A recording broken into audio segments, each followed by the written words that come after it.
Okay. In case of an emergency, a siren will go off, and you'll be expected to evacuate this room.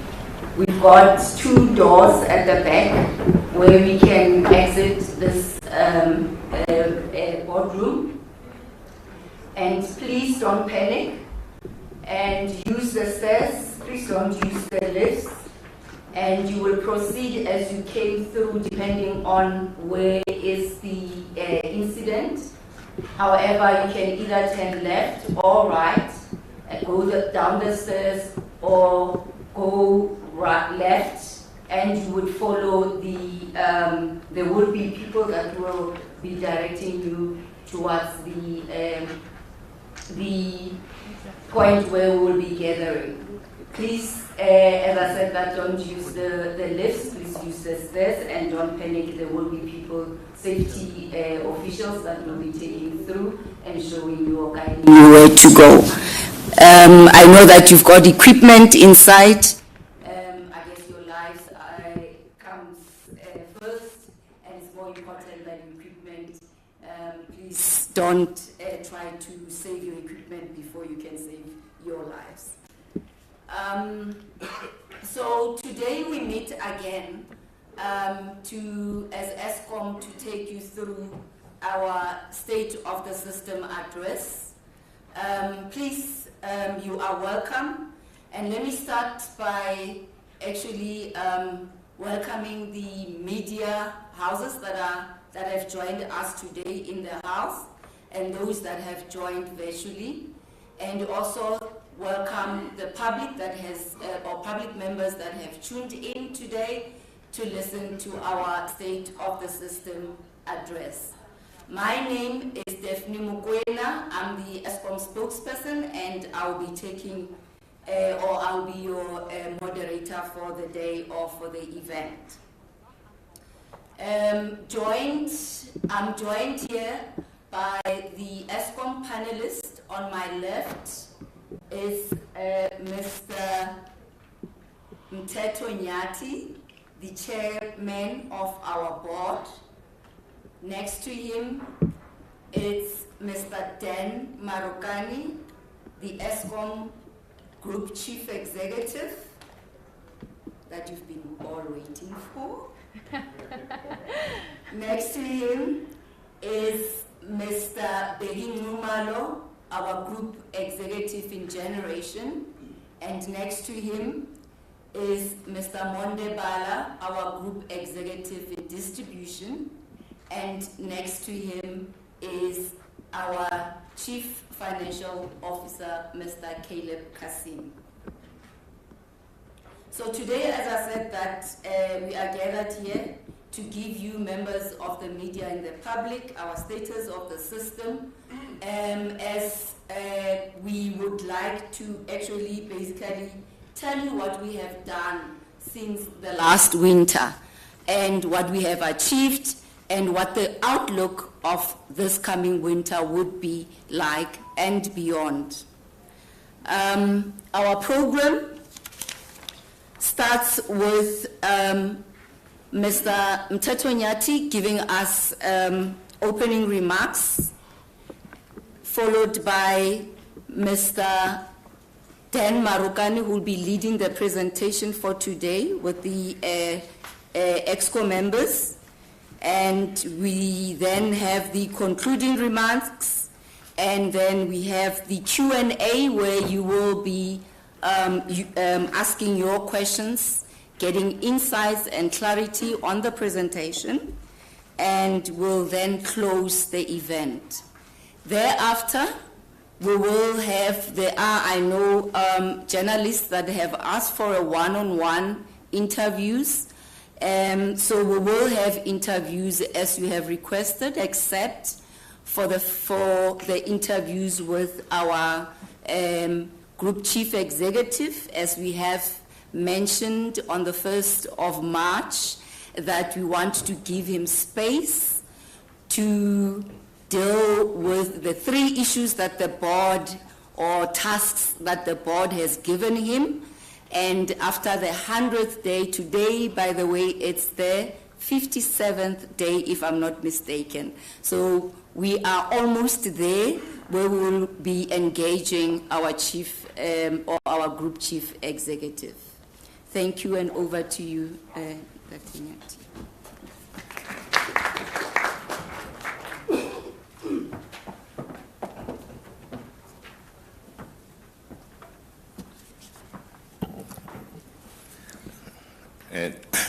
Thank you so much, Stephanie. Good morning, colleagues. Good morning, members of the press. Welcome to our State of the System address. Indeed, today we are going to be sharing with you our winter plan.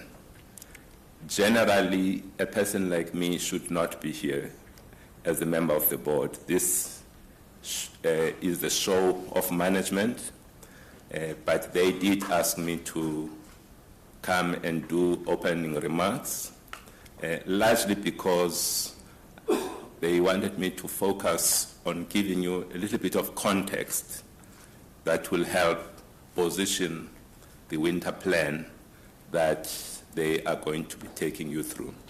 As someone who used to be, before I was the chair of the board, I was the chair of the Business and Operations Performance Committee of the board that put together of course with management, the Generation Recovery Plan.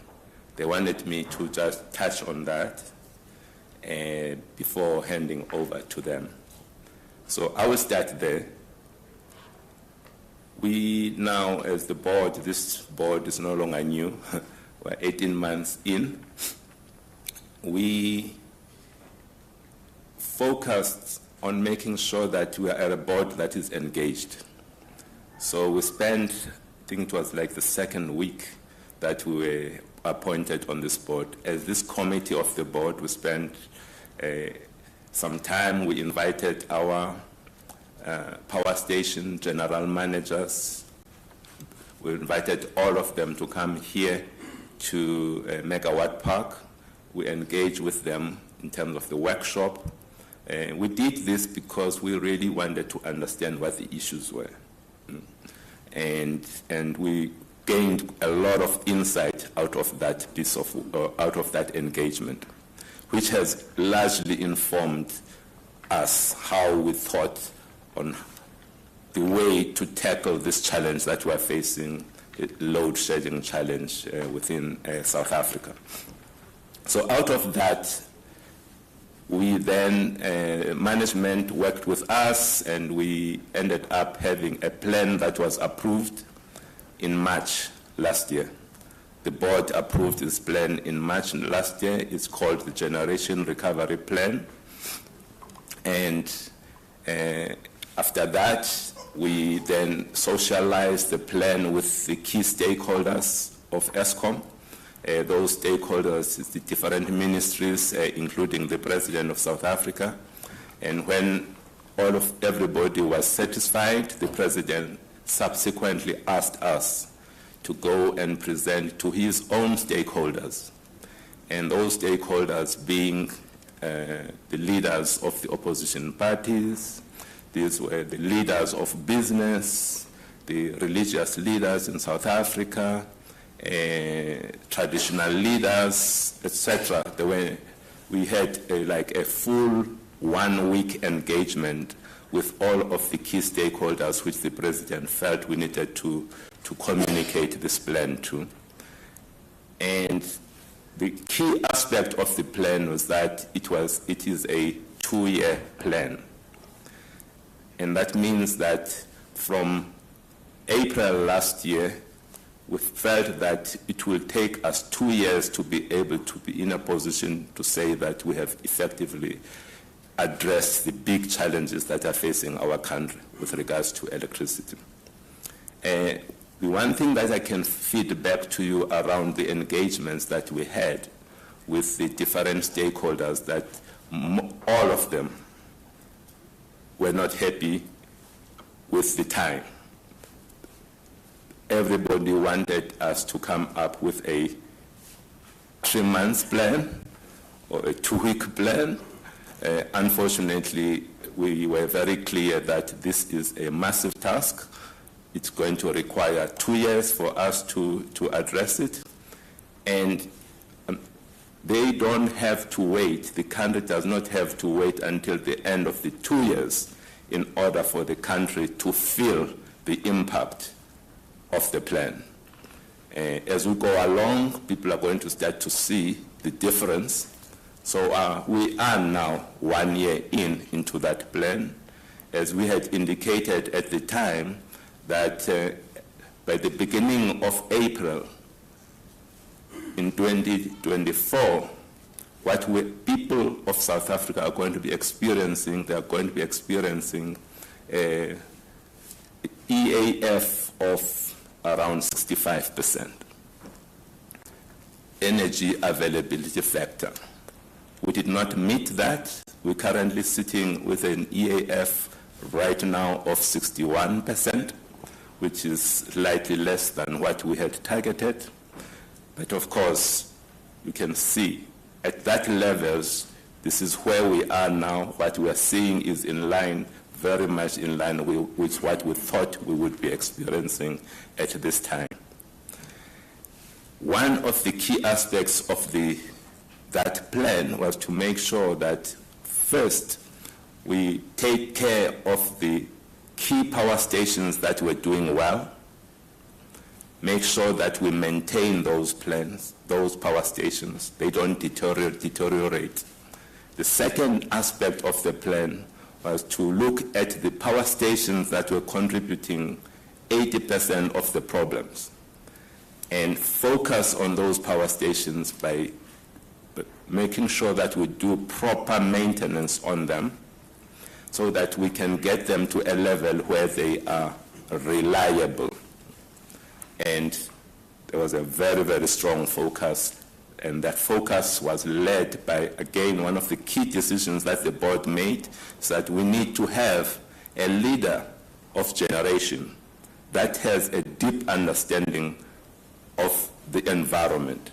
That's when we decided to appoint Mr. Beki Ngumalo, who has been leading this effort for us from April last year. He is somebody that comes from within this environment. He has a deep understanding of the issues. He has been a power station general manager himself. He has been a maintenance person within Eskom as well. So we found that he was the right person to be driving this agenda for us. The third element of the plan was to make sure that all power stations, not only these few that were identified, are being led by people that understand what they were doing. So one of the first responsibilities of Beki was to look at his team and ask himself that, do I have the right team for the task that we're facing? To cut the long story short, he was able to make some changes to his team. Right now, we've got people who we feel that we're comfortable that they can handle the challenges that those power stations were facing. So that's the background that the team wanted me to share with you. But another aspect of the change that we've been driving was also to look at the CEO, making sure that we've got the right person to be leading this company going forward.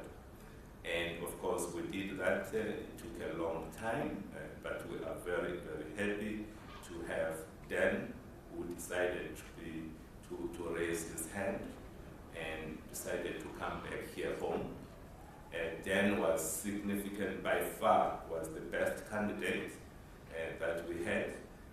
When you look at the challenges that are facing this company, we needed somebody that could connect with the culture, because most of our challenges here in Eskom, they manifest themselves as technical problems, but in reality, most of those problems are largely people related. They've got a huge element of culture on it. So we needed somebody who could connect with the people, be able to excite them, with regards to where things are going, but at the same time able to hold them accountable when things have been asked that you need to go do this and go do that. If things are not happening, we needed somebody who's be able to have those tough conversations. So that's one side. The other aspect of what we were looking for was someone who has got the deep technical understanding of the environment. He is an engineer, he has been here before, and so that's the other big plus that was key for us in selecting him. Then the third element was to also make sure that we've got somebody that understands where we need to be going. There's a huge change into renewables. We need to make sure that this company is a company that is able to be relevant as we move in that direction and participate effectively. So he checked all of those boxes. So he has been now in the role for 2 months, and we have asked him to pay attention to 3 things that Daphne has mentioned, and he has been doing a great job in engaging with many stakeholders out there. He has been engaging with our employees internally, having a deep understanding. Now he is starting to have that understanding. That is why today we felt comfortable that he should lead the management team in the presentation of this winter plan, which I'm going to ask him now to come and share with us. Dan, over to you. Thank you so much.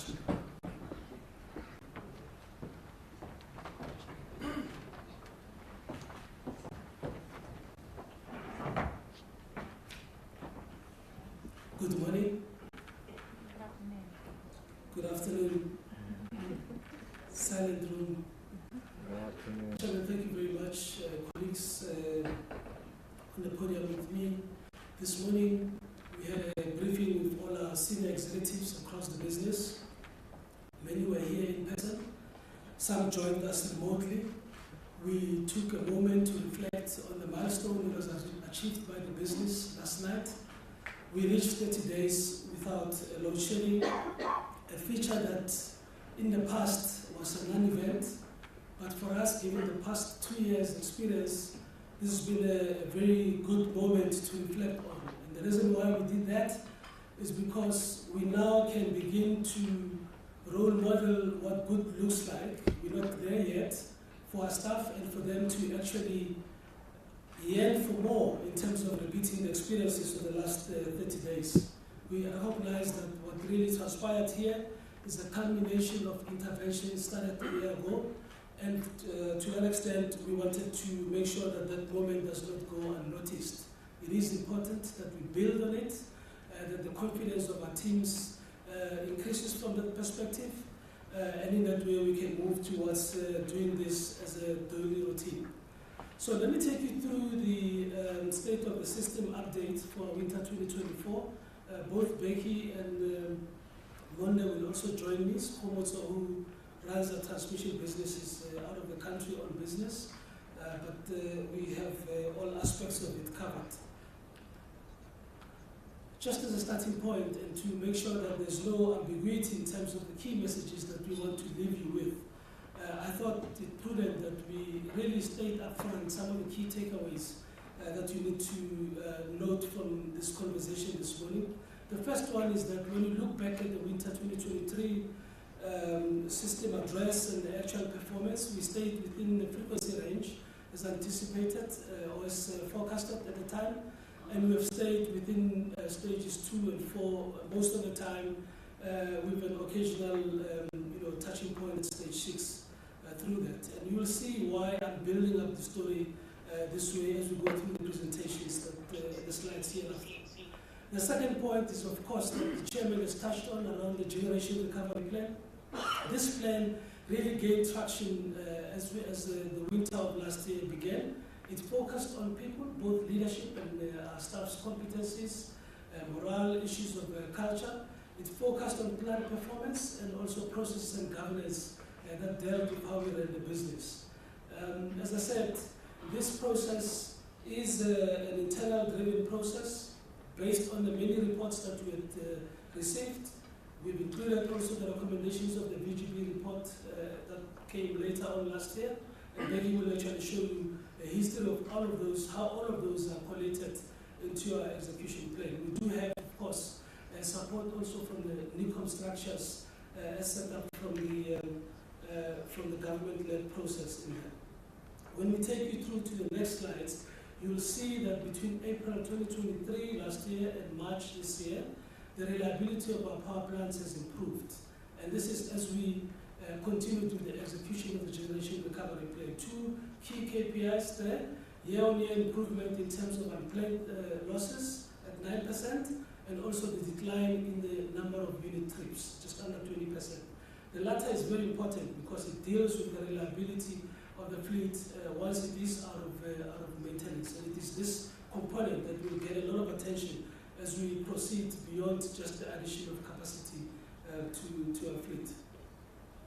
The frequency and intensity of load shedding in the last year has also declined.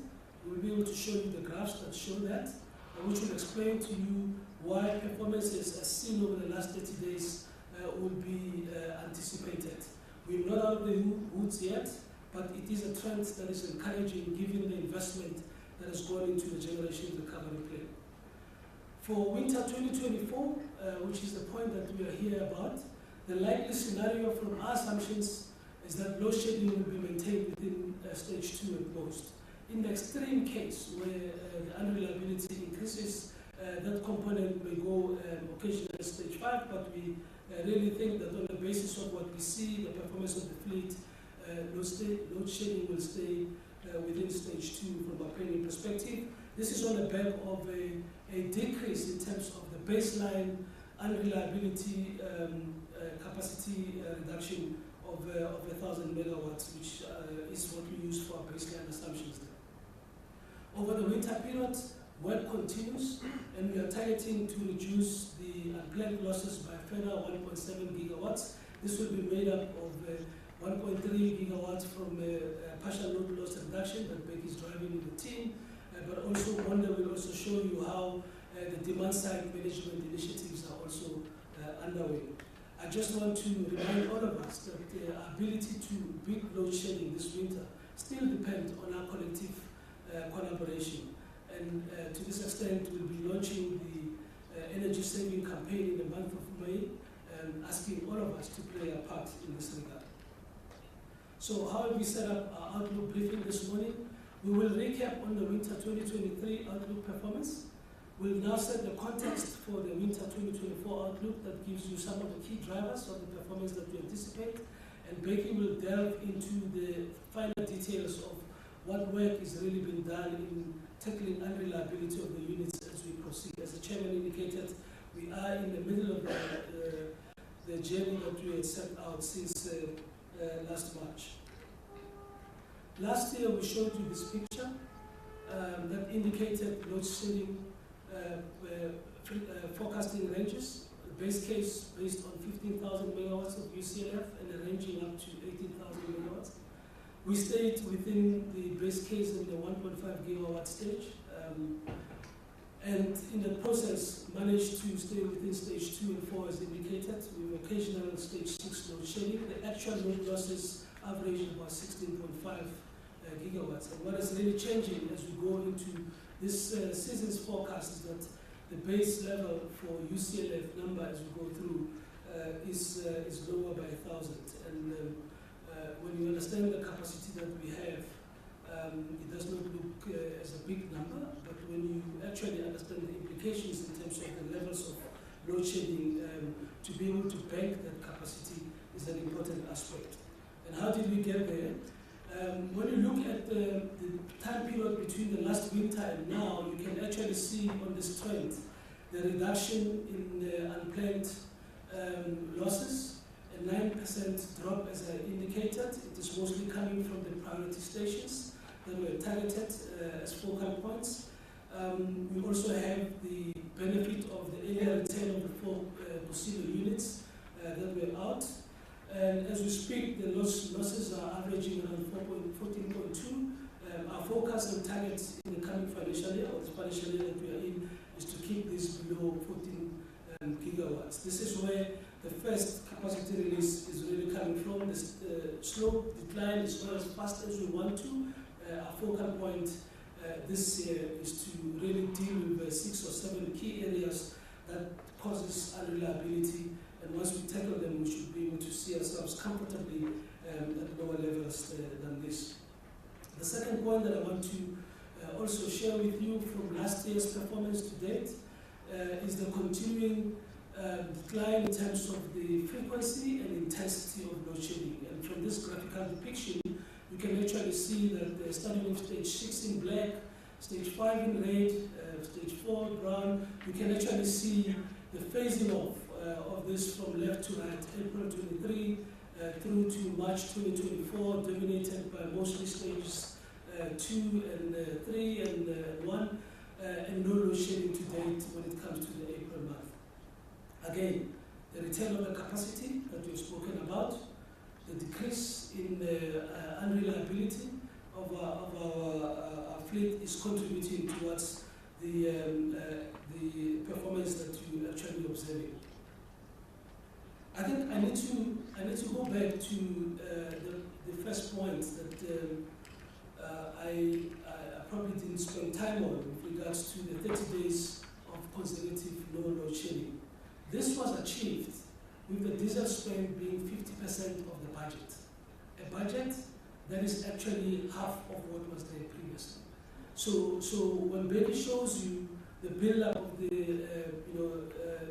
EAF and also the actual numbers of diesel spend, you will begin to relate yourselves to a narrative that what is really behind the performance that we are seeing. There is capacity that is emerging from the work that we are doing from maintenance, and we are not burning diesel to the extent that others would like to believe. In fact, with my understanding, there's quite a number of vessels floating in our ports, in our seas now, unable to sell the diesel that they anticipated will need at this point in time.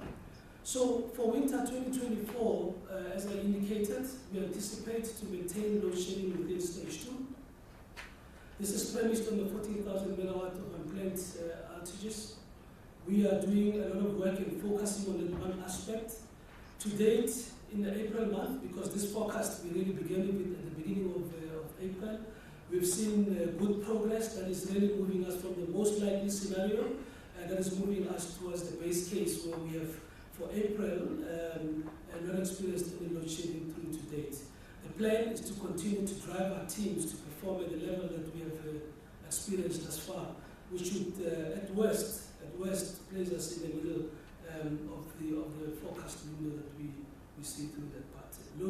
Load losses, capacity losses will become a big focal point over and above just the capacity returns that we have put on.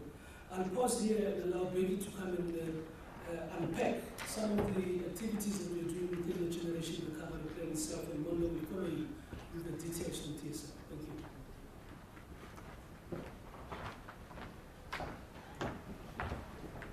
you. Thank you, Dan. Good morning, Chairman, and Eskom colleagues and the members of the media and the public. I think a year ago, I stood here in a very difficult position than where we are today. I think it's testament to what the Chairman and Dan just spoke to. So I will take you through to what we have been doing and where we are, and the journey still continues as well. So we are quite pleased with the achieving these 30 days that the CE just spoke to. So we have decided to keep this standard slide for us, because that's what the board has given us, and that's what we shared last year with the public and yourself as members of the media in terms of what do we need to do so that we don't have to change our story based on this season. We believe on this plan, we believe it was the right plan, so we wanted to see then if we execute it, how is it going to take us through. I think the Chairman talked to the issue of safeguarding the stations. that are doing well on the fleet. The Dupis, the Tabos, Matimba speaking, and Quebec. So that's what we also say, just maintain, make sure those stations, they stay there. And then the key issue was on the priority stations as well. We said we're going to focus on these stations because they were the stations that was creating a lot of issues for us. So I'm quite pleased to see that we have moved quite a lot on those ones. You know, I think stations of note is Kusile. You know that Kusile this time last year was almost at 16% of the availability because we had 1 minute. So Kusile has really turned it around. Currently, Kusile is topping the Dupi for this period, so it's on top of the package. We are very pleased with our performance. That's why that Kusile, we said to the team, now we are not recovering. We must do what we expect of you. So Christopher and the team there, they are really pushing for that. I know that there have been some concern about us having to change the tax, but the good thing is that those issues are the planned event. So that's what we want. We want to plan what is happening within the Eskom. That's why sometimes you find that the chairman talk about us not meeting the EAF target. But because some of the things we have controlled, when you plan the unit to do the connections, it will be a plan. The system operator would have given us the forecast, and then we will do that. Critical last year, June, was also this issue about Quebec Unit 1, which we were doing a major upgrade for the first time. We placed 16 generators, and we also indicated that the first time in the 40 years of Quebec that we went through winter without Quebec. So this year we are going through winter without another Quebec unit. But that unit 1, although we have taken a lot of lessons from it, the good thing is that the team, we said even when it was painful, we were load shedding, but we will continue to do the right things. I think the unit, the way it came back since it came on load now is delivering 100% availability. So we are quite pleased with what the team from Quebec has achieved on that one. Then obviously the issue of skills, we put it as because the skills is an ongoing thing. We cannot say the skills are clean. Because we are going through the month and now some people are going on retirement, we are recruiting new people, so it's an ongoing matter that we need to continuously deal with it, but we really created a good focus on that. Then let me then deal with the issue of executing with excellence, because that is the main thing as well, that when you said you're going to do something, let's then do that. So the second portion there, it talks to that, and most of the issues there. What I have not touched on as yet is that I've indicated the exceptional performance from the Dupi and Kusile. I single them out because you as members of the media and public know what we went through this with these units as well. So I think these two stations now, they are the anchor stations for us in generation. That if they continue sustaining this type of performance, we will then build around them for the rest of the stations. End of the year, we have put in Kusile Unit 5 onto the grid. I think with all the lessons from the Dupi units and the first 4 units at Kusile, within the first month, this unit was on full load. And I think, within our planning guys and the system operator, they are quite pleased when this unit is running because they allow the time to do the test during the off period, and then during the peak it becomes available to supply full power. So we're quite pleased with the good job that the team has done there with Sandy and them at Kusile. Then the last point there, we also looked at the stations that were due to close, like the likes of Hendrina, Scandal and Fortley, in line with Bomati, which we have taken the strategy to point to see. It's not going to be good that we shut these stations down when we are in the situation. So I must say that decision is really starting to pay off.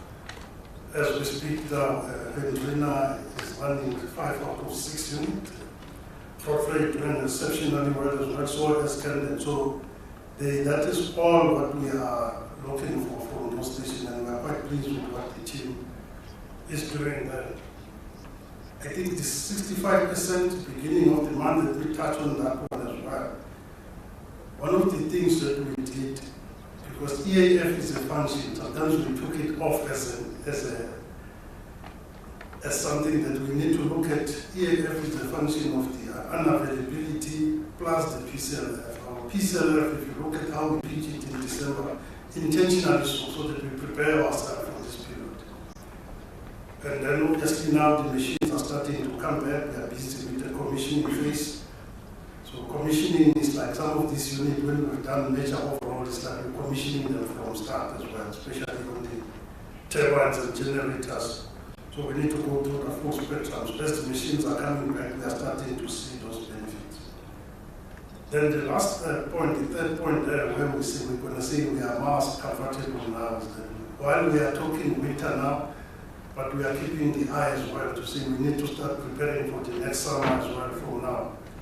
So the big forecast, again, in line with what the board has approved, is to do before return, which we are pushing. The teams are hard at work now after receiving that generator to make sure that it returns by September. And then Usilo Unit 5, I said it's already in, we are busy with the grid code test there. We plan to put it in commercial operating during this winter. And then Usilo Unit 6, synchronization, critical for us to plan for the next summer and make sure as this peak of maintenance pick up again in summer, we have got these big machines coming through. And then lastly, Quebec Unit 2 steam generator. We've taken a lot of lessons from the previous unit, so it's going much better. The team, we are expecting that unit to come back around September compared to the end of to November for Unit 1. So those are all big machines that when they come back, it will help us as well for the summer preparations as we move forward. I think Dan did touch on this one as well, but I would just want to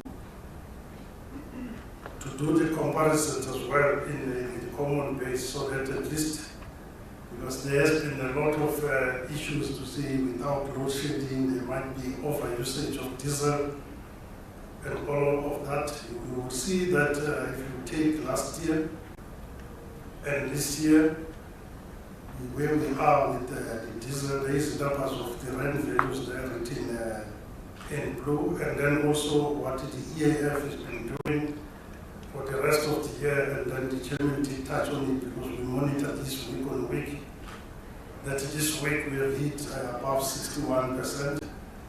Obviously now we can also plan to do short-term maintenance as well. So, but the issue of hitting above 60, I mean last year this time we were still around 50%, 51. So there is a huge shift, and then you'll see the orange part there on top. That talks to the decrease in the unavailability. So that it answers this question of saying what is causing the no load shedding now. See that clearly week on week from March this year, that the UCLF is going down, and then the EAF is starting to increase from the last week of March, and that's when we started to count zero load shedding as well. So this is combined with all the other resources, not only diesel, because the things that the picking station is not only diesel. The picking station we still got hydro, and then we still got our pump storages, and also all of this put together. That's what the system operator is having to prudently manage the system. So we've made a note that if you look at April this year and April last year, we are half of that. I think that's what Dan spoke to as well in terms of the diesel. So it's been utilized quite prudently from the system operator, but mainly it's from the performance itself as well, based on the recovery that we are busy with. I've spoken about this matter as well, that maybe the station to talk to. I've spoken about Usile in terms of where they are, the Quebec. And then the rest of the stations that we are looking for going forward. And then we've got Tutuga there in particular, because that is one station that we are still focusing on now with the rest of the other stations. Tutuga, we have again taken a conscious decision that we will spend time on those machines and make sure that, come this week, I think this last week, Tutuga got to the 4th unit. Fortunately, they managed, they had some challenges, but I'm now confident that Tutuga is now turning the corner, because when the units are running, they are staying on road as well. So this 1,500, we will definitely get to over this winter period from that plant. Then one of the things that came through as well was these reports that have also been, a lot of them in the media space. So we've decided to, for the sake of transparency, to list all of them in terms of how we're dealing, starting with the 9-point plan, the ministerial testing report, the WSP, and the lastly, the VGBE report. So all these reports, when we put them on the right-hand side, there it talks to the three blocks there. It talks about issues of people, leadership, and then the issues of the plant, and then also the issues of governance and finance. That's what really all of them. And all of this report, obviously, they draw the information from what we already had as part of the generation recovery plan. So you will see there on the legend of this one, you see these things that are continuous. Because you will find that one report will say we found a leak on this plant, and then, but the issue for us is to focus on the processes, to say when there's something happening in the power station, do we have a process of how things are done in the power station? When someone gets on shift, there's things that, but these are the things that you need to do it continuously. You can't say there was a spillage today or the plant was dead, then you clean it and say it's done. It's something that you're continuously doing all the time. That's why you say some of these things you cannot say it's closed as well. It's like having meetings or recruiting people. Like I said, well, someone will be retired and someone then we need to replace with another. So we need to have those processes, and then, but we need to act fast, especially on the critical scales. So that's how we deal with this report, and then we will also be reporting frequently to board on the progress and Eskom on that. And then obviously there's a lot of improved collaborations with our partners and also with the NICOM in terms of the government structures. Again, here, there's also the issue, I think then the chairman talks to this issue to see, you can have a plan, the machines are just machines. The people make things happen, and the leadership of the station.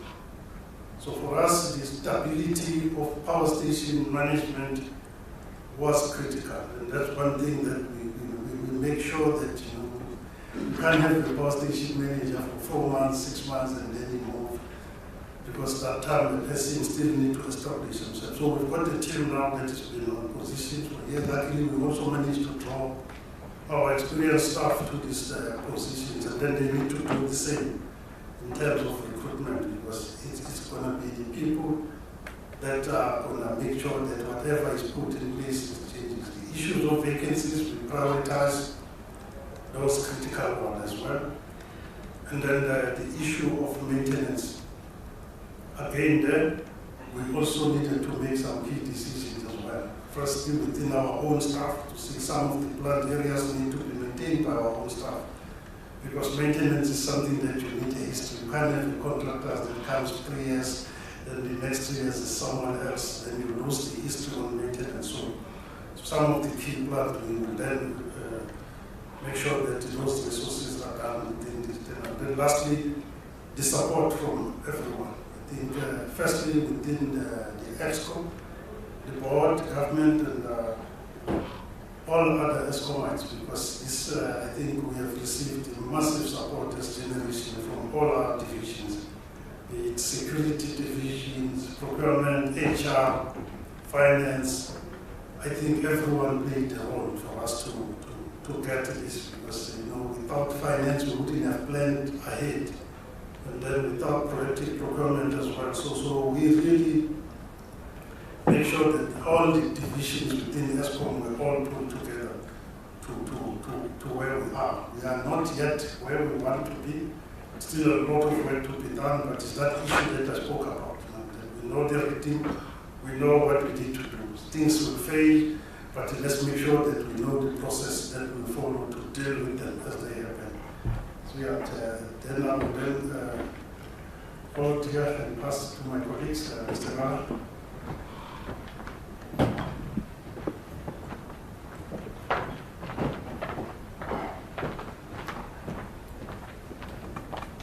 Thank you, Zuli. A very good afternoon to the chair, to the chief, to the media houses, and to the country at large. So, as by the way, let me start off by saying well done, Zuli. I think you've given us some through the efforts by you and the team.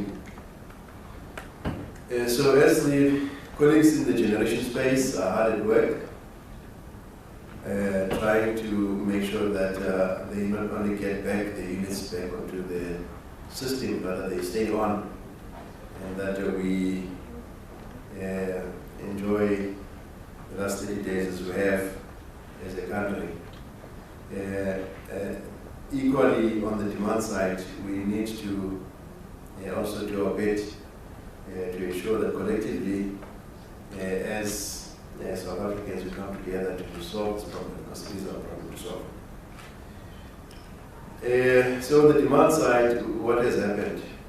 So we move from a base of the existing demand side management interventions, about 4,800 megawatts.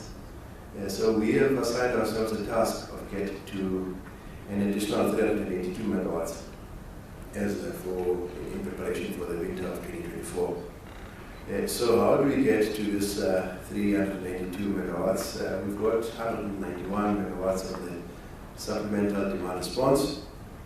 We have introduced a concept called load limiting, wherein we are targeted specifically the residential sector the residential sector to come up with a scheme that says that we do not have to load shed. We can go on to some arrangement where we can tailor the load to something that is usable, but we do not experience load shedding. We started with a pilot in 4 ways, sometime in the middle of 2023. We expanded that pilot to other parts of Sandton, and then now we've moved that pilot beyond Gauteng to other parts of the country. So with that scheme, we have achieved 150 megawatts. Then the balance of that is made up of the energy efficiency and the load management. So in April 2023, we started the distribution demand management program, wherein we incentivized our customers to do energy efficiency projects and to also save on their side. And for that way, we compensated them for those savings. We have deployed our power nets.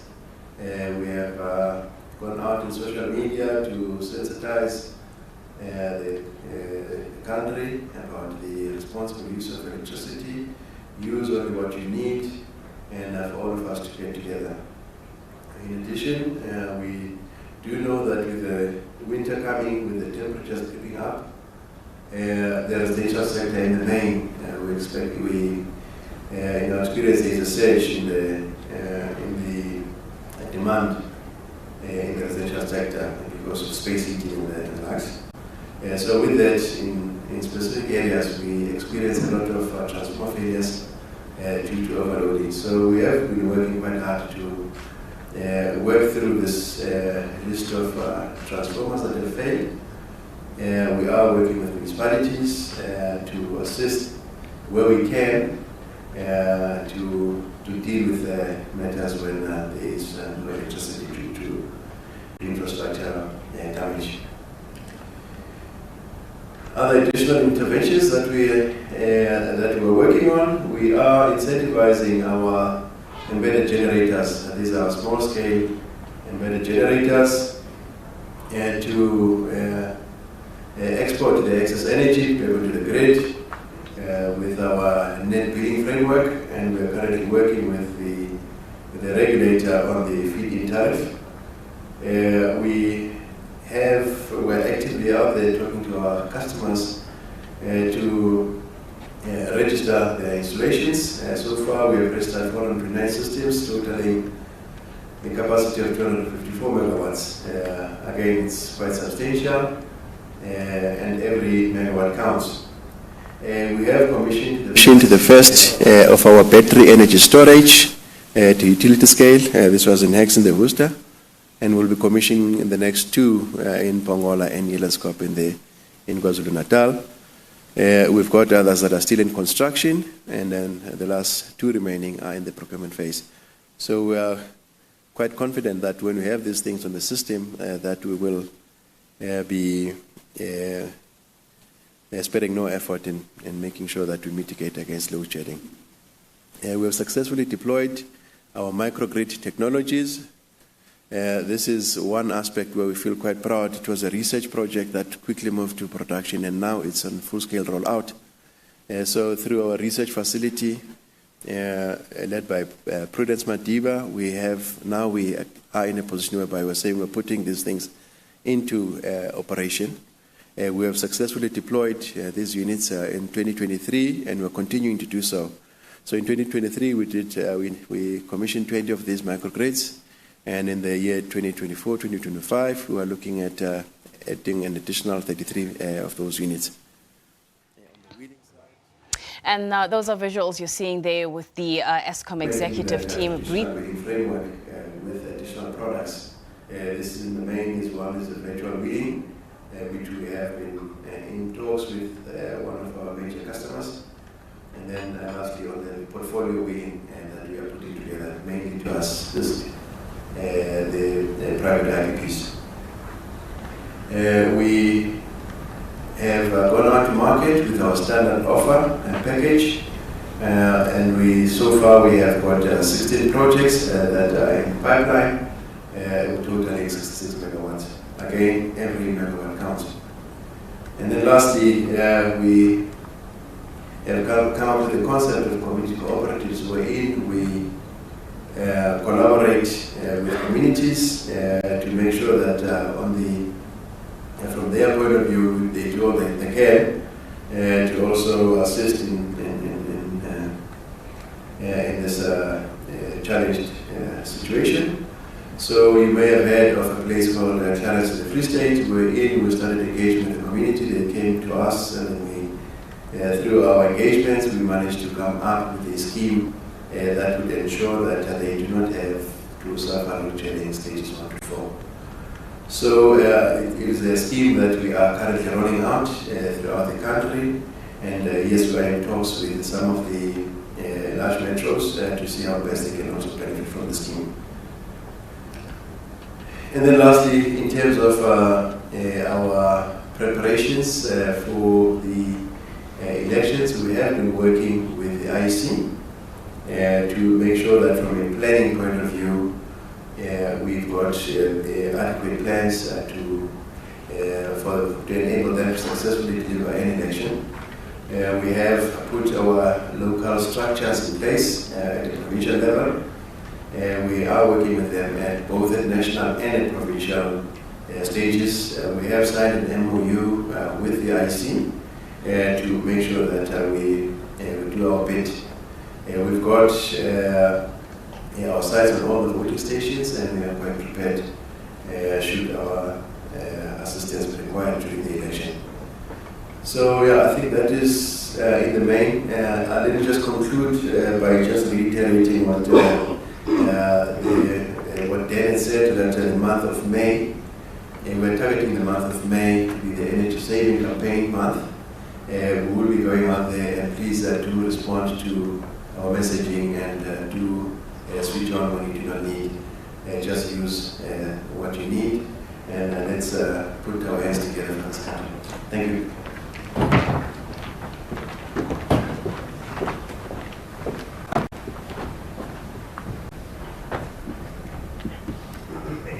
Just in closing, to reiterate some of the points made at the beginning, we are observing a trend that clearly shows a reduction in unplanned losses. Our focus is to continue this blend and zoom in by doing a number of activities that will improve the reliability of the power plants. This winter outlook, as indicated at the beginning, we anticipate load shedding to remain limited to within stage 2, given the UCLF assumptions that we have. I cannot overemphasize the issue of disciplined execution of the generation recovery plan. And in this regard, our collaboration with all partners, including NICOM, will continue. We appreciate, from the management perspective, the efforts that are put into this by employees. I have spent in the last 6 weeks quite a number of days on the road engaging with staffs in the stations, and all of them want to urgently really turn the corner on this painful experience that we have been going through. The biggest impact is set that we can all make and contribute towards load shedding reduction and elimination is, of course, the sparing use of electricity, and we cannot overemphasize your contributions in this regard as fellow South Africans. We continue to double up on our efforts in as far as bringing load shedding to an end as soon as possible. What we have seen to date is a very clear path of how to do it. What we need to do is to repeat it over and over and build the confidence within our people and the country at large. So I just want to stop here. Thank all of you for attending. I want to also acknowledge the presence of my Eskom colleagues who are here. LC sitting over there. I've seen Faith around. We have Jane Isabel is here in the capacity of transmission executive, and Matthew along with us, and they'll be participating in the Q&A session that will follow through. We work as a team. We've got some of our events also around here, so we can hear it directly from themselves in terms of what is it that we are doing and focusing on for improving performance. Thank you very much.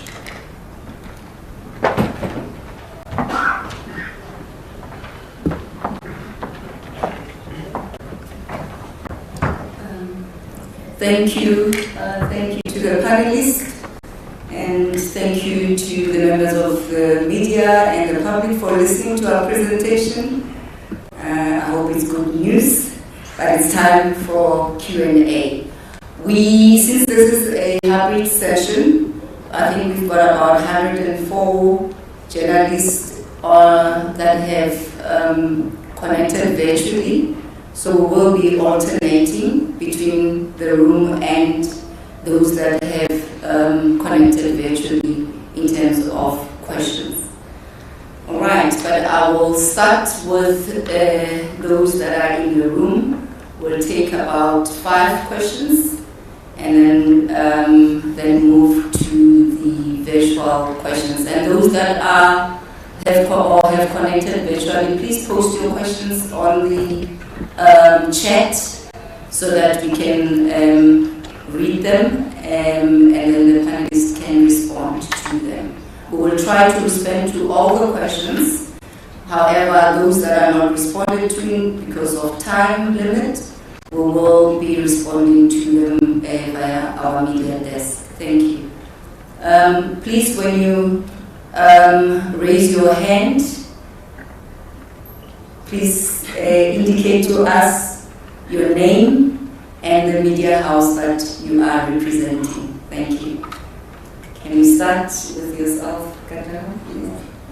Good afternoon. My name is Katawa from the SABC. The first one would be on the MOU with the IEC. Can you clarify on that? What is this MOU about? Are you going to be more or less giving certain power stations or identified power stations a reprieve during the elections? Just clarify on this one. The other one is the issue of diesel.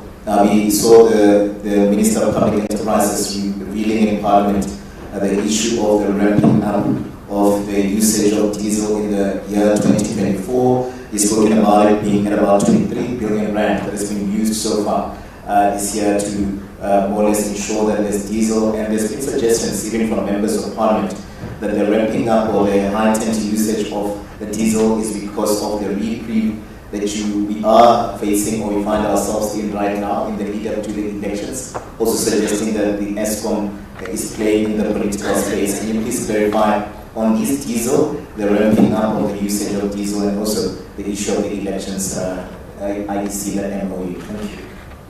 Thank you, Katleho. Heidi? It's Heidi Jokos from ENCA. I have 3 questions. The first question is, what are you attributing the no load shedding for 30 days to? Is it a culmination of things, including your plan that you've implemented? And is it also because you've ramped up on the usage of burning diesel? My second question is, how much, I need a figure please, how much diesel has been burnt in the last 30 days? My last question is your head of security still suspended on full pay? And if so, why? Because she was suspended last year, June. Thank you. Thank you. Joe Barbier from Reuters. This is a question for Mr. Marconi. Now you've been in South Africa's toughest job for 60 days. Can you give us a brief assessment of how you're finding the situation? What do you now view as perhaps your biggest challenge? And is there any low-hanging fruit? And also, now that you've kind of had a look at the financial situation and the resource requirements for executing your plans, do you think you have sufficient resources, or do you expect to approach the government for support? We've not got any indication from Treasury that that support will be forthcoming, but have you spoken with them, or are you planning to? Thank you. I do, oh, okay. There's a hand over here. Oh, Delhi, okay, sorry. Delhi first and then you come on. Hi, it's Lydia Rasmus from Business Day. I think Mr. Kasim has said, but I'm sure someone else on the panel will be able to answer this. I'm just looking for, what's the total budgeted over 2 years for implementing the generation recovery plan? So that will basically be what has Eskom spent in the financial year that's just come to a close, and what will it spend in the coming year to implement that maintenance required of the plan. And then a question just on those 6 priority stations and the ones that are improving. Can you just give us a figure for that? So for those amongst those 6 stations that have showed some improvement, where was the EAF sitting a year ago and where is it sitting now? Gabriel Sohoto from Kaya 959. Electricity Minister Jose Zoramoba about 2 weeks ago did connect the no load shedding for the past month to perhaps an uptick to the use of renewable energy. In terms of people sort of making their own means to get off the grid, what are your sentiments around that? Are you seeing any significant numbers in terms of people considering alternative power supply? Okay. Do we still have hands in the house? All right. Then handing over to my panelists. Let me deal with some questions, and my colleagues here will also jump in. We have Isabel that will deal with aspects of contributions of renewable energy, what we see from the perspective. But I want to address Katleho, Lehori, and Heidi's question in one with regards to what is behind the performance that we've observed as far as the last 30 days is concerned. In as let's we really try to be transparent here and show you the daily EAF in the last 30 days Of course, whilst many analysts will want to talk about averages and go back to last year and give an average, what an average South African experiences on a daily basis is instantaneous PAF. On that morning, how much capacity is really available for us to serve the demand that is coming through. And you can see that trend going up. We've shown that in previous slides. We've also shown you in previous slides the actual weekly spend of diesel. And we compared that to last year's numbers. It is from that data that you can see that the diesel usage has been about 50% lower than the same time last year. So what is yielding this performance of no load shedding is actually the capacity coming from the improvement in generation performance. Isabel will tell you now about the contributions of renewables as we go through this aspect. Of course, we do know that the demand is also declining slightly, and a combination of all these factors come into place. But the big driver here that always pushes us into load shedding is the reliability and availability of our generation fleet. We are focused on fixing that. And when we solve that, everything else will fall into play. There's a question around the budget for generation recovery. Becky, you know the number. We'll talk to that. Sorry, Kelly had to go to mosque this Friday today, but he's available to engage offline if need be. So I really want us colleagues to move from here with the facts that we have shared with you. The presentation is available, the numbers are there. That's really what's driving the performance that we see. We need to sustain this so that we can really have a continuous story of no load shedding. Monday we'll deal with the issues of the IEC.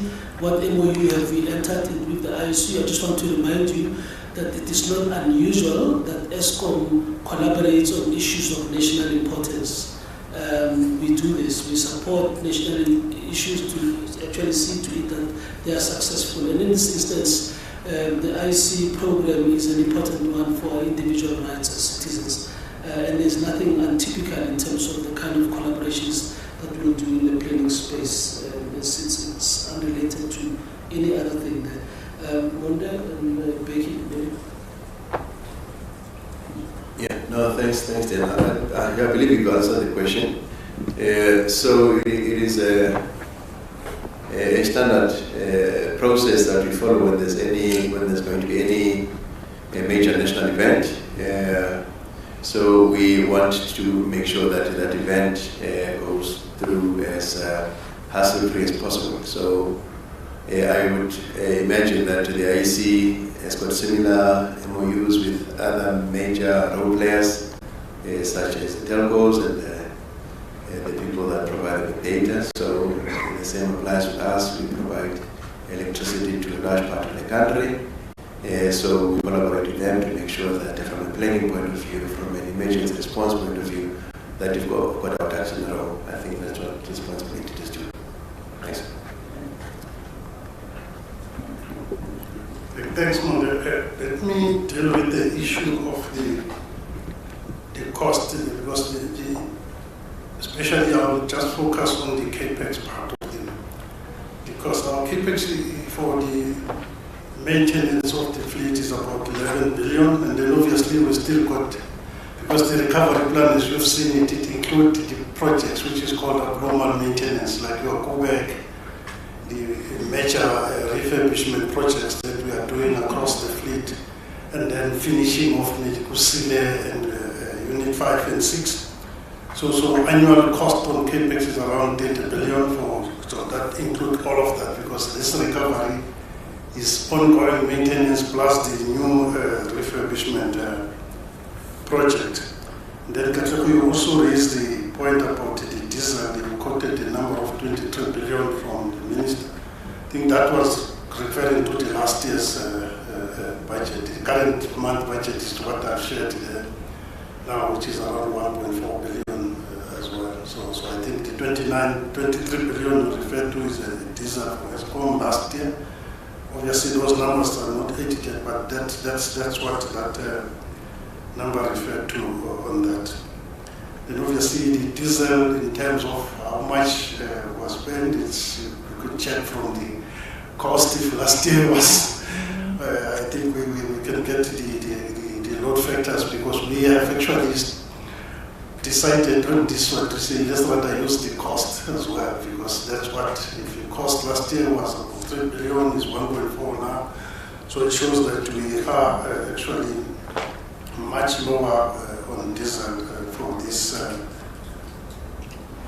month.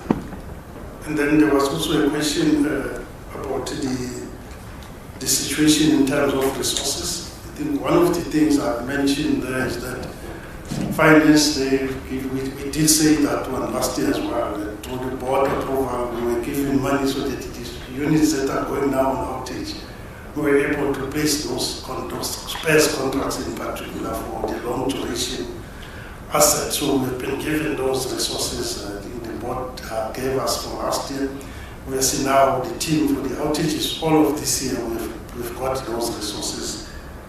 And also in terms of the support from the major suppliers, we've got them as well. So it's an issue of execution really now, waiting for those long-term and then commissioning that what we are dealing with. But in terms of resources to execute, I think we've got that one. I think that was one of the key issues for the turnaround, that we have been able to take out the issue to say we get the money 3 months before the outage, disperse, then you end up with a mismatch. So we are quite grateful to the board for having approved that for us.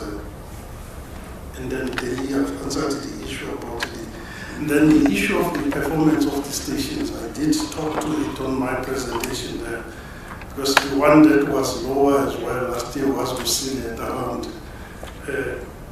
16 to 20% average, but Kusile now, as we speak, is averaging above 92%. So that's the magnitude. And then if you look at Matra and Majuba as well, that they are also averaging above 70%, depending on the number of outages given the day.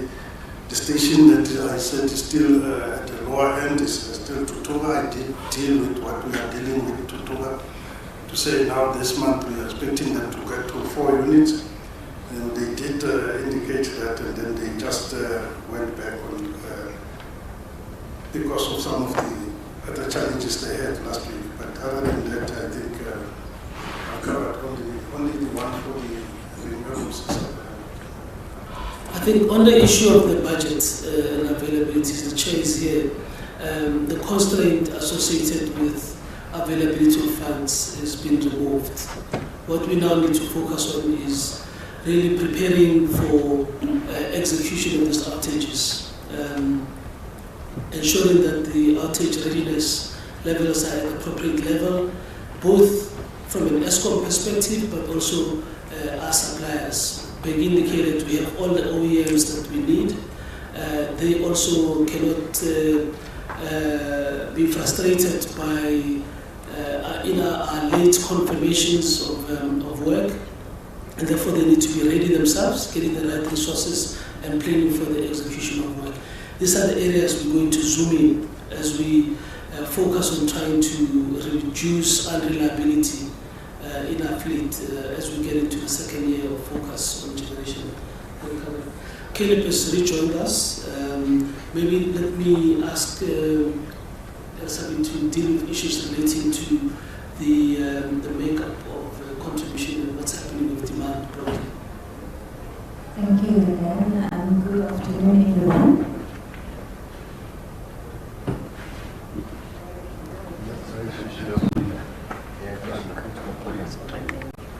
Sorry, Daphne, can she come to the podium, please?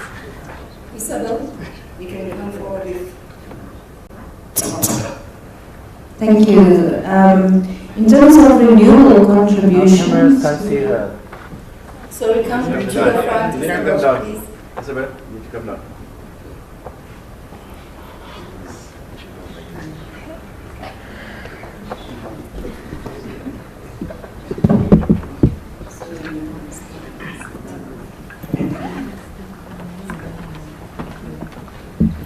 Right. In terms of renewable contributions, we currently have around 11,870 installed renewable contributions in the country. If we look at PV specifically, 2,800 of that is connected to the Eskom network directly, and our estimate is around 5,440 behind the meter PV. That would refer to rooftop PV as well as small plants that is not connected to the Eskom system. In terms of the contribution, and of course that depends on the weather. Sounds funny, but it depends on which technology is active at which time. PV by far the biggest contributor for us during the daytime, and we need to be very specific here that the contribution during the daytime, around 9 in the morning until about 3 in the afternoon, is making a huge contribution. However, thereafter it falls away. It means that this contribution is not available for peak periods, not available for the morning or the evening peak. So we still need enough generation on the bars for the peak periods. And that is why you will be seeing that also a big contribution to our OCGT usage.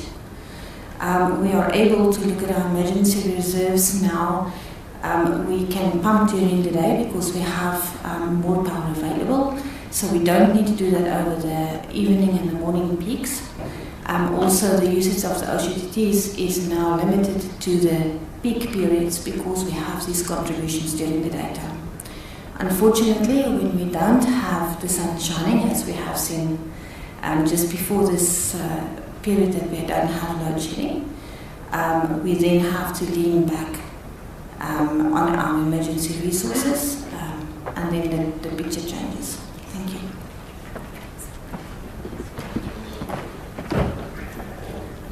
Thank you. I think there's one question that we didn't answer about our head of security, Group Chief Executive. You want to respond to that? Or? I can. As you may have read, that matter is in courts at the moment. It is in courts. I think the first sittings took place about a week ago, and we all await progress from that process.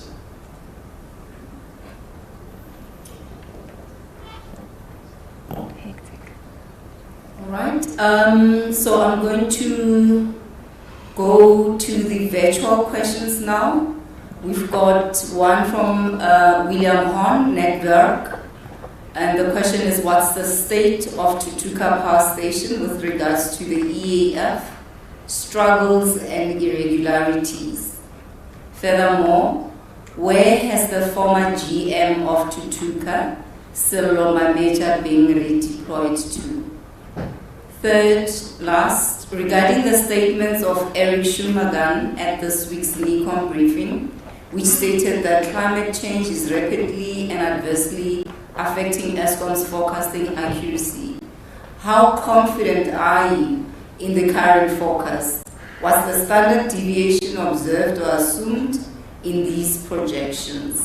The next question is from Lamis Omaji from News 24. First question is, to what extent is private generation or solar PV helping to limit load shedding? I think we've responded to that, Isabel did. Is there more information on where the microgrids are rolled out? I take it that you refer to the 20, i.e. areas without grid connection. What is their capacity on average? Are they manufactured and assembled in South Africa? Helmopius, business report. Question is, will you drop planned maintenance to 7.4% in June this year? How many suburbs are now part of load limiting? And how much excess power is now being sourced from IPPs? Are these the only three? Okay, let's start. Maybe just tackle the questions as you see them. Isabel may have to come back to the floor to deal with the forecasting accuracy questions.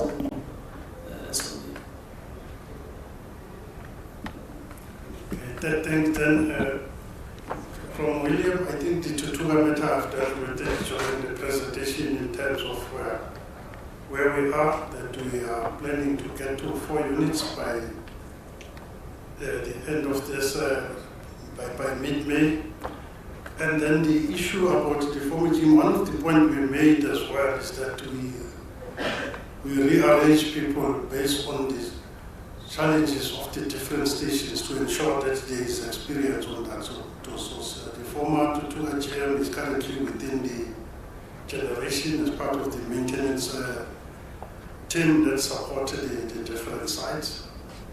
I think the next point on the forecasting, Isabella can talk to that. Let me talk to the issue of plant maintenance. Rightfully so, Eleanor, as well, that you know that we went to 18 in December, so we are planning to plateau around 6% around this winter because there are units that are on long-term maintenance, the likes of Mata, Quebec, and from the Dopi units. So we're planning to plateau around 6% on the plant maintenance. Thanks. Yeah, no, thanks. So on the issue of load limiting, we've rolled out the load limiting, as I indicated, across the country. So it's quite a number of suburbs that we are covering. In Gauteng, I've started with the Fourways, Riverside. There's the list is quite long, but it covers all the provinces. Free State, we've got the Clarence, Bukamoso. In Northern Cape, we've got DR and As River. In Eastern Cape, we've got Lesquisi, Adelaide, and Sunday, just to name but a few. Maybe you should say to him that if his suburb wants to join, to get hold of you. Yeah, if I may. So what we are, how the scheme that we've introduced, have indicated, it basically relates to the extent of smart meters that we have deployed in a specific area. So if there is a concentration of smart meters, this is basically the first step of the process. So we look at what is the concentration of smart meters, and on the basis of that, we then group them together, and then that's how we then introduce a particular place onto the list. We are running a separate project wherein we're trying to replace our meters with smart meters so that it gives us a wider footprint on this particular intervention. Thank you. Thank you. Isabel?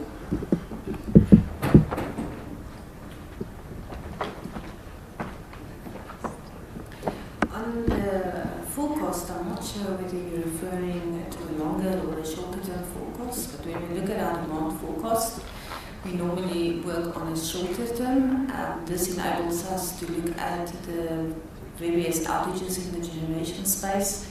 We take into account the weather patterns, the seasonal patterns, the year on year, where we also look at where the industry is at, because there's differences in different times of the year. I'm very proud of this number actually, so thank you for the question. Our accuracy in forecasting, our forecasting error currently over the peak periods is around 1.4%. And on the average across all periods, around 1.6%.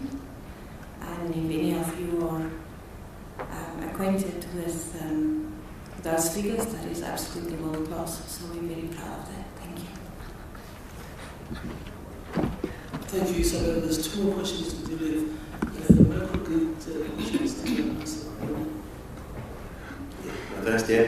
Yeah, on the microgrid, so we've rolled out in Northern Cape, in Mpumalanga, in the main. So yes, we do have some in Limpopo and also in the Eastern Cape. Yes, we are manufacturing these microgrids locally. So the local assembly is, local.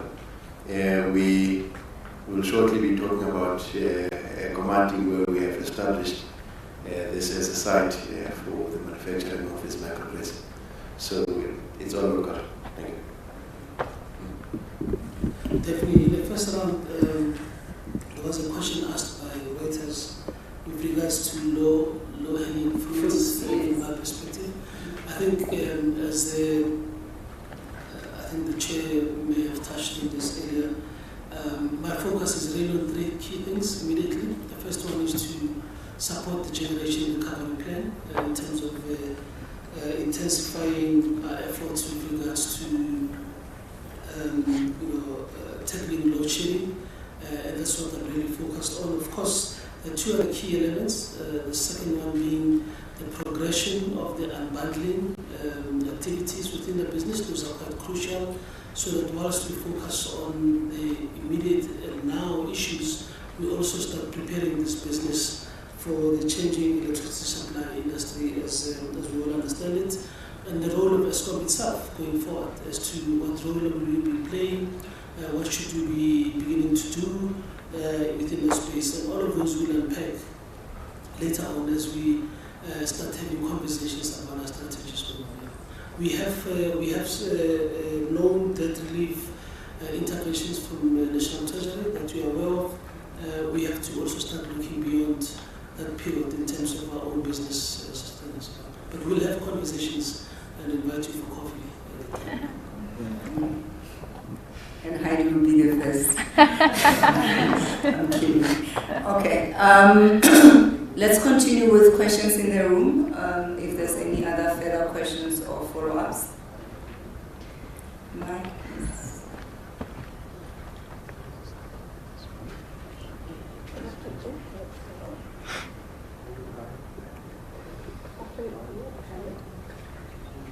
Can we get another mic? Is there anyone who has a follow-up question? Rather save time. Is there any other question? Can you see? Hello? Yeah. No.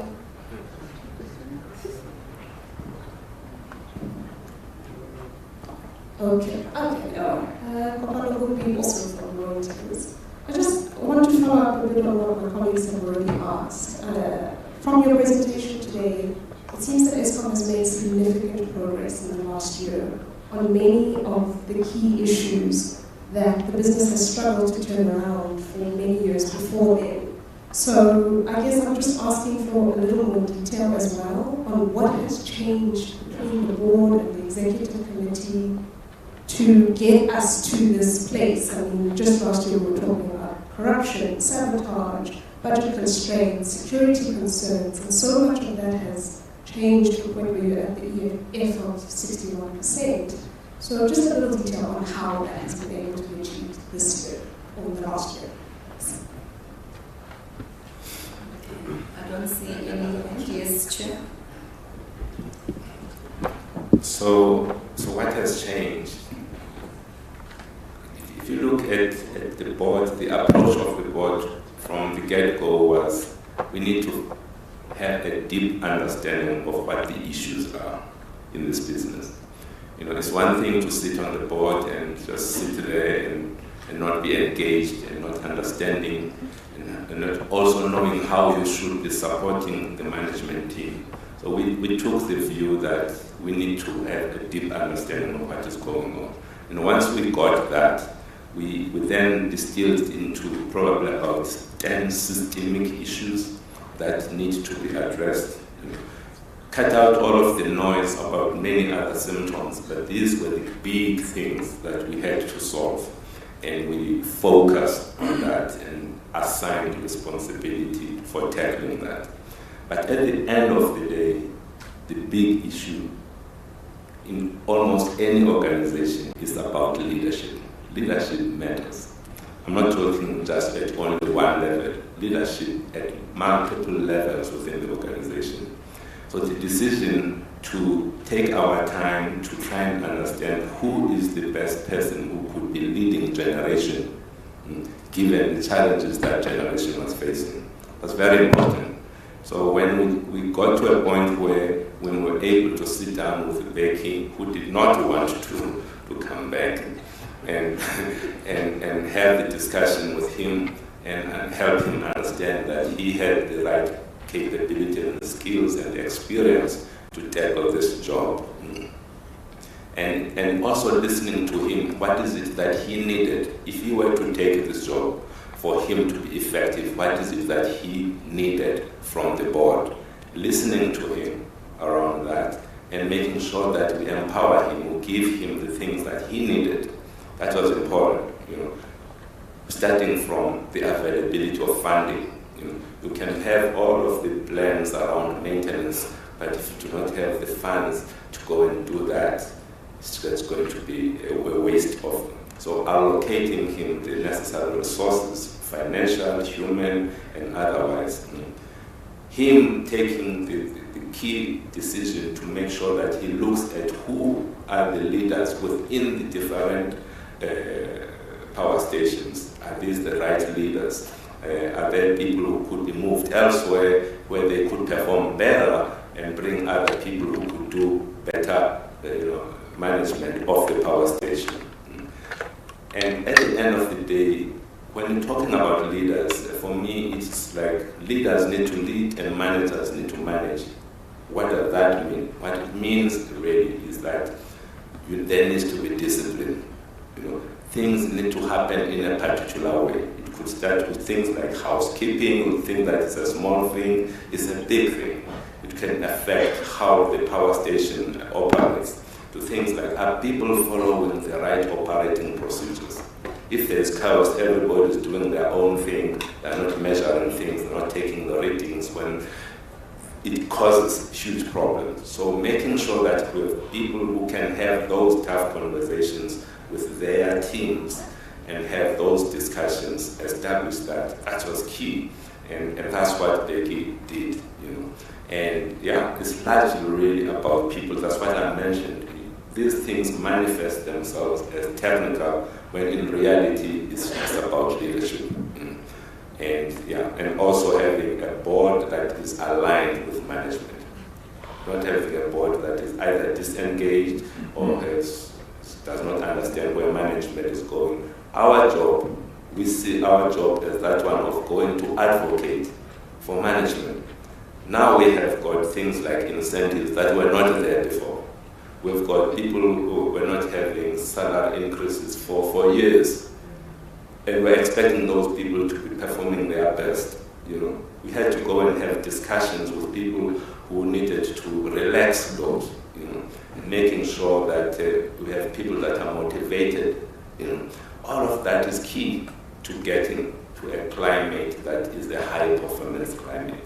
So that is really what has happened. Focusing on making sure that we're tracking execution.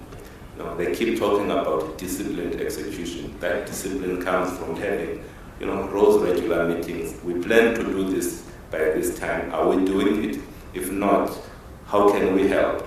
If people maybe need to have a tough discussion, we have those tough discussions. If people have to be recognized for doing things well, we recognize them for that. That is the kind of climate that this team is creating now within Eskom. Thank you. I'm going to jump over to the virtual questions. We've got Tamasha Kani, East Coast Radio. Can we get a preview of your energy saving campaign? When in May would it be launched, and what does it entail for electricity consumers, considering the increased cost of electricity since this month? Why are we paying more when it seems we have to use less electricity? Helmo Chris, Business Report. When will you retain the 2007 workforce level? The workforce in 2007 was some 30% less than currently, yet in 2023, the amount generated was some 15% less. Last question, what is the assumption for demand growth this year? Can you see Mobile times live? What's the plan around plant maintenance in winter? Will it be lowered heading into the season, or will your plans rely on how the forecast plays out? I think we have answered the first question. Also, can we get an update on where you are on repairs to the flue gas ducts in the permanent stack at Kusile? Are you still on track to complete these by December 2024? And we've got Christian Defo, Minerals Council. How much of business renewable power has been already connected to the Eskom grid? Looks like we don't have lots of questions today. Yeah. Look, the last question was already answered by Caleb is to join us. He will deal with the issue of why we're paying more, the price increases. Using less does help in cushioning from the costs eventually. And then will deal with the microgrids or the campaign issue that comes to me.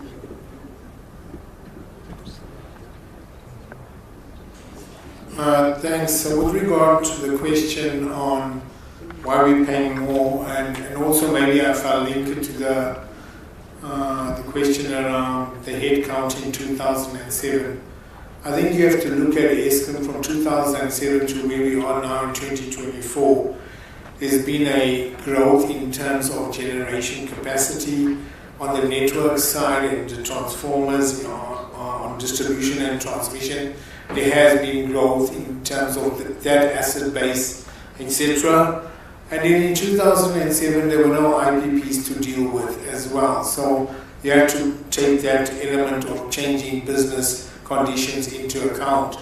More importantly, it's not only about the past and where we are presently, but we need to capacitate ourselves for the future as we move forward as Eskom in terms of what our strategy holds. So you also need to prepare for the just energy transition and the decarbonization. So all those elements contribute to headcount and cost. But as we've already said with regard to revenue and tariffs, you need to cover efficient operating costs plus the cost of capital, which Eskom is currently not recovering. Thanks, Dan. Thanks for the question, Tamashi. So the launch for the May campaign, it will take place on the 2nd of May. I think the communication will go out in that regard. What will it entail? It's basically to request South Africans to work with us in saving electricity so that then it gives us space to be able to do the work that we need to do. Thank you. Thanks, Monday. Definitely let me deal with the issue about Kusili's tax reinstatement. I've indicated that we are indeed busy with those repairs of the permanent stack, and it's already been planned into the system in terms of when are we going to start with it. Towards the end of October, beginning November, we'll start with the first unit, and then the units are planned like that in line with what we have committed as well. So in that space, there is no risk at this moment to deal with those. All the units, all the 3 units are planned to be addressed still as per commitment to the Department of Environmental Affairs. Thanks. Thanks. We've got just one hand that I saw in the house. We'll be closing now with the questions and answers. Thank you, Denny. Over to you. Thanks. It's Denny Erasmus from Business Day again. I'm sorry if I missed this in the presentation, but can you just get the figure for the peak winter demand this year?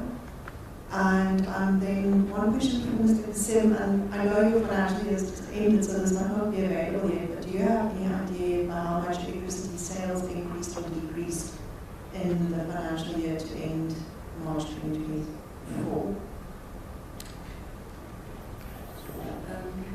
Is that the last question in the room? Okay, thanks.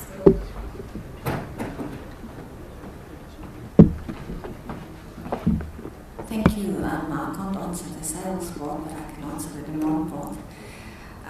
So the peak demand expected for this year is around 32.2 gigawatts.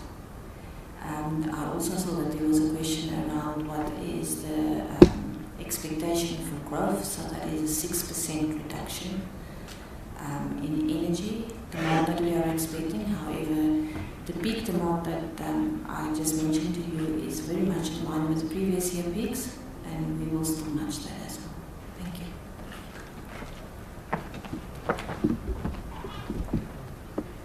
I think to Denise's question on where did we land up with actual sales, there was definitely a decrease year on year. Obviously, we're finalizing those numbers.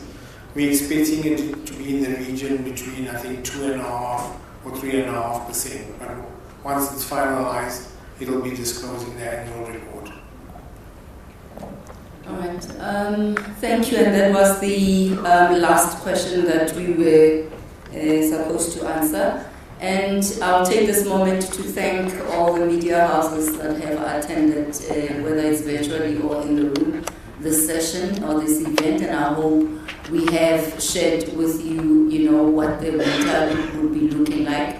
And I think also the members of the public out there also now are comfortable in terms of knowing, I know it has been a question asked, whether this winter is going to be a worse winter compared to last winter. And I think those questions, or that question has been responded to. And thanks to the panelists today that have answered all those questions and for the presentation. Let me take this moment to close the media briefing. Thank you.